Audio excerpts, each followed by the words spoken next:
E continuando as avaliações, trago hoje para vocês ele, o novo Peugeot 208 na versão grife, esse aqui ano 2023, da última fornada que saiu lá na Peugeot, que praticamente não teve muita mudança, mas teve uma mudança bem interessante lá dentro, mas ainda continua sendo um carro bem completo para você que é um compacto, bem recheado de equipamentos. Quer saber tudo sobre ele? Fica aqui até o final do vídeo, não esquece de dar o like, de se inscrever e ativar o sininho de notificações para ser notificado a cada vídeo postado. Bora lá!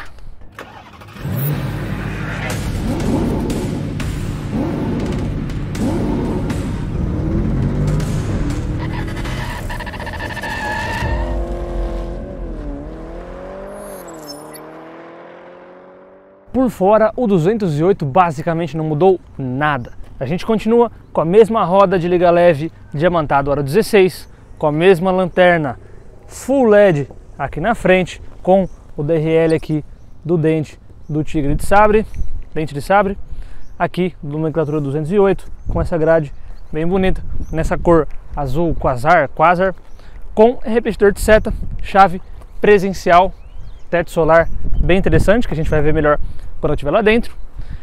E falando sobre a chave presencial, eu gosto porque a chave presencial ela é realmente presencial, você se afasta do veículo, ela tranca, você chega perto, ela destranca, tanto que nem tem botão aqui para você mexer.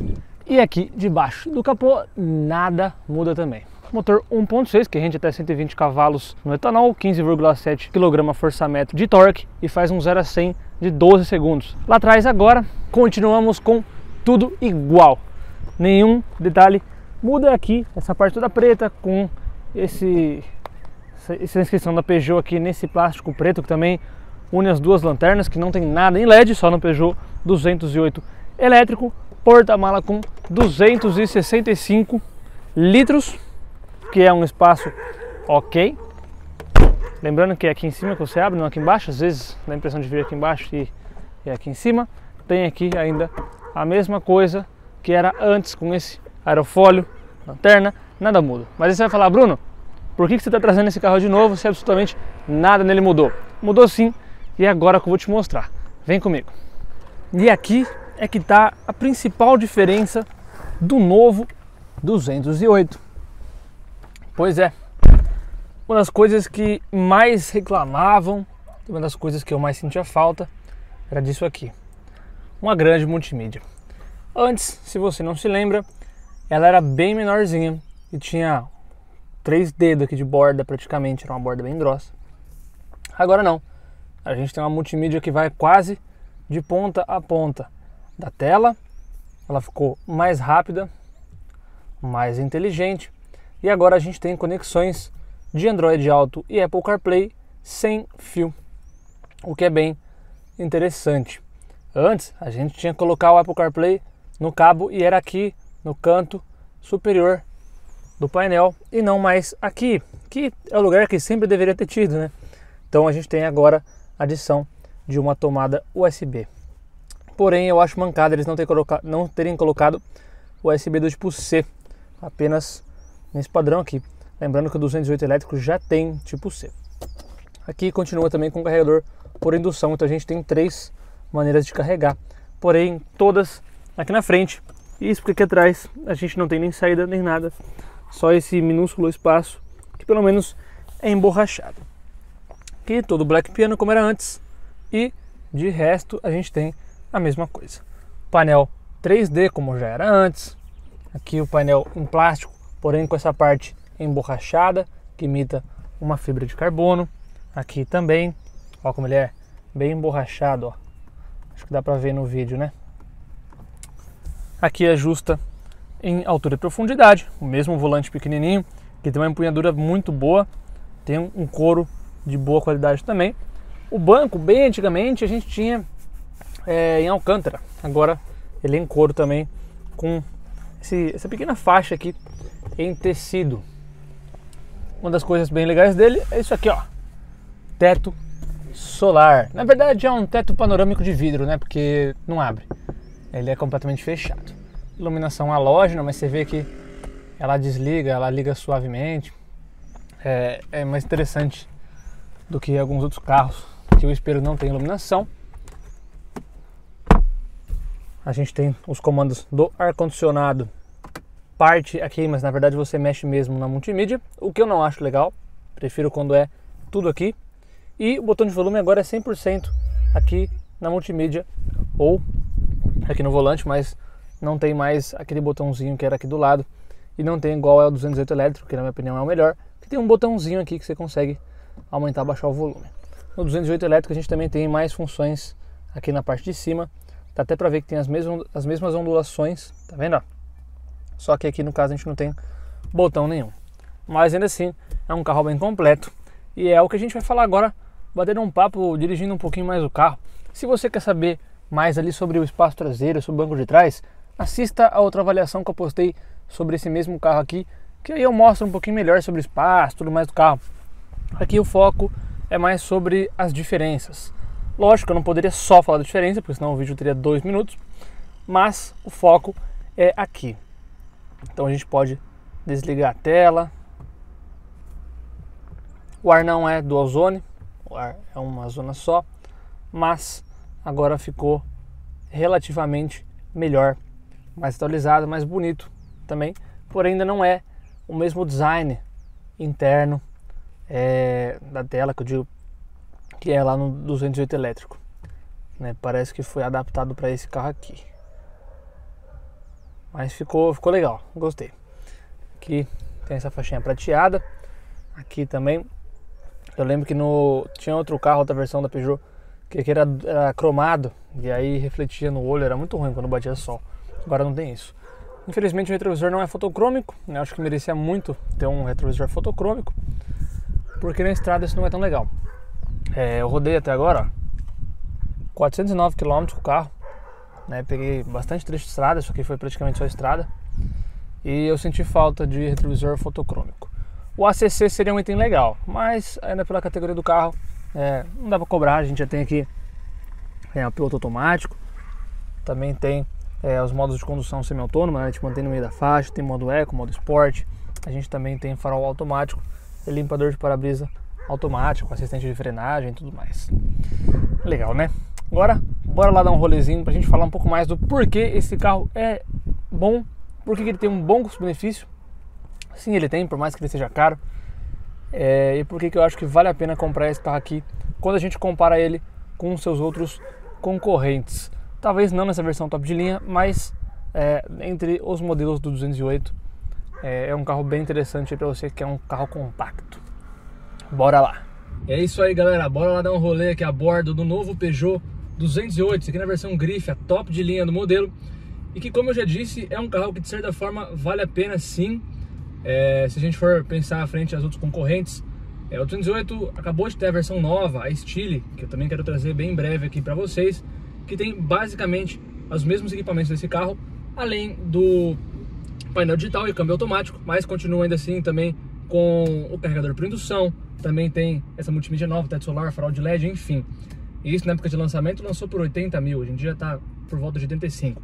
Então é um carro com ótimo custo-benefício, que eu acho que no caso é um pouco ainda mais do que isso aqui, se você não procura um carro automático. Mas para você que procura um carro automático, a diferença de valor entre a Allure, que é a Active, Active, que é a versão antes dessa, e essa aqui, não é tão grande. Então aqui a gente ganha o farol de LED, tem o painel 3D, que é uma coisa exclusiva da categoria. Basicamente nenhum carro hoje tem esse tipo de tecnologia. Lógico, tem outros painéis digitais que também são interessantes, como o do Polo, por exemplo. É uma comparação que muita gente está fazendo ultimamente, porque o Polo acabou de ser relançado, né? A gente tem versões novas, inclusive com motor turbo e manual, o que de certa forma prejudica um pouco olhar para esse carro aqui, porque ele ainda tem o mesmo motor 1.6 aspirado desde antes, há bastante tempo. Eu acho que se fosse juntar as questões desse carro, uma coisa que poderia melhorar é justamente isso. Um motor talvez mais moderno. Não que esse motor seja ruim de forma alguma, é um motor bem confiável, né? Já está há bastante tempo no mercado, então de certa forma isso traz uma confiabilidade, questão de manutenção e tudo. Mas tem motores hoje em dia que são mais eficientes, tem um consumo melhor. O consumo desse carro não é ruim, inclusive detalhes de preço e consumo e tudo mais aqui na descrição, como sempre. Mas é uma coisa que podia ser melhor. Eu viajei com esse carro, eu fui para Jaguariúna, rodei mais ou menos uns 200 km de ida, 200 de volta, e eu cheguei a fazer 15.6, como eu comentei na hora que a gente estava falando ali sobre o motor. Mas por exemplo, com um City Hatch, carro que é mais caro que esse, mas de certa forma concorre, ele com motor 1.5 aspirado também, ele chegou a fazer na casa de 19 km por litro. Então, isso, claro, falando na gasolina, mas a gente vê que como um motor novo faz diferença, por mais que também não seja um motor turbo. Eu não acho que tenha que ser um motor turbo, é porque virou moda, né? Todos os carros hoje em dia estão adotando esse tipo de tecnologia, mas ainda é muito válido sim um motor aspirado. Só que eu acho que talvez tinha que ter ali uma recalibração, alguma coisa para ele ficar um pouco melhor. Não que ele seja ruim, mas para ficar melhor. O desempenho dele é ok na cidade, vai tranquilo, né? O câmbio tem o modo Eco e o modo Sport. No modo Eco ele fica bem mansinho, as marchas trocam bem cedo, te ajuda bastante na economia de combustível. O modo Sport dá ali uma gritada mais no motor, às vezes chega até a ser um pouco incômodo, porque o isolamento desse carro aqui, quando está em altas rotações, ele não é tão dos melhores. Mas você não vai comprar um carro desse aqui para sair pisando e acelerando. Então, andando ali no modo Eco, andando tranquilo na cidade, é um baita carro confortável. Mas é justamente essa questão, a questão do conforto. É um banco confortável, é uma posição muito boa de dirigir, né? Então eu acho que hoje é o único carro que te traz essa sensação mais esportiva, mais gostosa de dirigir. Esse volante aqui é realmente bem legal e é um carro bem equipado, a gente não pode dizer que não. Então ele tem, né, os assistentes de frenagem, de permanência em faixa. A gente também tem farol de LED, farol automático, sensor de chuva, né? O farol alto também é automático. Agora a multimídia é bem maior, né? Isso ficou bem mais legal do que era antes. Tem espelhamento com Android Auto e Apple CarPlay sem fio.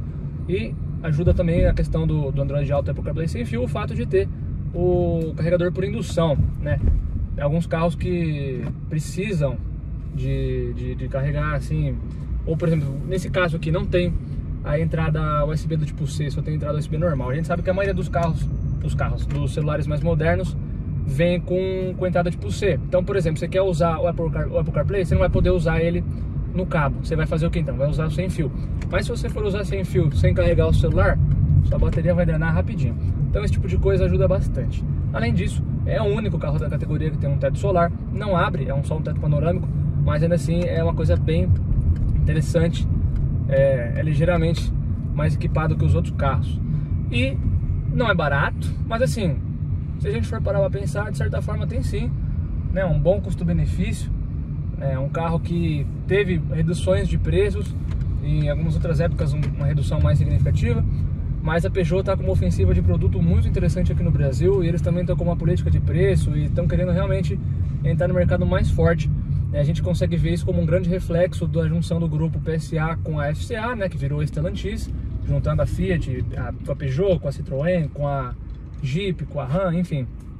Então a gente está vendo que está realmente dando certo nessa receita, assim como no caso do Citroën novo C3, que também em breve aqui no canal vocês vão conhecer, e ver que realmente os produtos estão se entrelaçando bem ali, eles estão reduzindo os valores, estão aumentando o pacote de equipamentos. Então tá virando uma linha de carros que realmente importam bastante. Se você quer saber mais detalhes ainda especificamente sobre o 208, né, porque eu também fugi um pouquinho do assunto exatamente do carro, acompanha lá meu vídeo que eu já gravei desse mesmo modelo aqui, dessa mesma versão, só que ano 2022, que basicamente é o mesmo carro, né, na dinâmica do carro não muda, ainda continua sendo a mesma coisa de chão, é um carro que tem uma ótima estabilidade, freia bem, tudo. Então, se quiser saber um pouquinho mais de detalhes sobre o carro, dá uma olhadinha lá no vídeo, né? Se você quiser saber também sobre espaço interno, coisa que eu não mostrei nesse vídeo, dá uma olhadinha lá, porque é a mesma coisa, seria chovendo molhado, repetir tudo de novo e ainda acrescentar mais informações. Espero que vocês tenham gostado do vídeo. Se gostou, não esquece de dar o like, também se inscreva e não esqueça também de ativar o sininho de notificações para ser notificado a cada vídeo postado. Estamos chegando aí nos 4 mil inscritos e conto com a sua ajuda para chegar nesse número cada vez mais rápido. Beleza, galera? Deixo vocês por aqui, um abraço e até a próxima. Falou!